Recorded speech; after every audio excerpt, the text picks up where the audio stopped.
রাতের আধারে রাস্তার পাশ দিয়ে হেঁটে যাচ্ছেন, মসজিদের দান বাক্সটা লেখা, উপরে সাইনবোর্ডে লেখা মুক্ত হস্তে আল্লাহর ঘরের জন্য দান করুন। কেউ নাই, কাক পক্ষী নাই।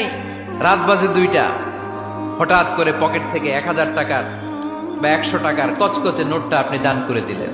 ওই দানটা 1 কোটি টাকার দানের চেয়েও বড় দান। কারণ দুনিয়ার কেউ তখন দেখে নাই, দেখেছে কে? কেউ যেটা দেখে না সেটা দেখে কে? কেউ যেটা জানে না সেটা জানে কে? সবার চোখ ফাঁকি দেয়া গেলেও আমার আল্লাহর চোখ ফাঁকি দেয়া যায়? এজন্য দান করতে হবে একজনের খুশির জন্য। তিনি কে? এজন্য রাব্বুল আলামিন বলেন, মাসালুল্লাযীনা ইউনফিকুনা আমওয়ালাহুম ফি সাবিলিল্লাহি কামাসালি হাব্বা আমবাতাত সাবআ সানাবিলা ফি কুল্লি সুমবুলাতিন মিআতু হাব্বা ওয়াল্লাহু ইউদাঈফু লিমান ইয়াশা ওয়াল্লাহু ওয়াসিউন আলীম। সুবহানাল্লাহ পড়েন।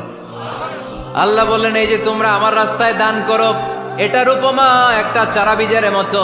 এই চারা বীজ জমিনে গেড়ে দিলে সেখান থেকে 60টা শীষ গজায়, প্রতিটা শীষ থেকে 100টা করে দানা হয়, প্রতিটা শীষে জন্ম নেয় শত শস্য দানা। সুবহানাল্লাহ। চারা বীজ ছিলেন না, মাটিতে ঢুকাই দিলেন, 60টা শীষ গজালো, প্রতিটা শীষে আবার 100টা করে দানা, মোট কটা হইলো? 700টা। এক চারা বীজ থেকে যেমনি 700 দানা গজায়, তেমনি 1 টাকা দান করলে এরকম 700 গুণ সওয়াব আপনার আমলনামায় ঢুকাই দিবে কে? যারা দুনিয়ার বুকে প্রকাশ্যে গোপনে দান করত, সচ্ছল আর অসচ্ছল অবস্থায় দান করত, কিয়ামতের দিন যখন তাদেরকে তাদের আমলনামা দেয়া হবে, আমলনামা দেখে বলবে, আল্লাহ এত সওয়াব দুনিয়ার বুকে আমি করি নাই, অন্য কারো আমলনামা তোমার ফেরেশতারা ভুল করে আমারে দিয়েছে।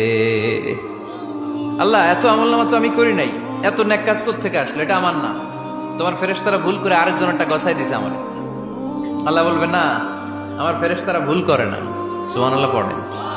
ফেরেশতারা কখনো ভুল করতে পারে না, এটা তোমারই আমলনামা, আমার আমলনামা, আমি তো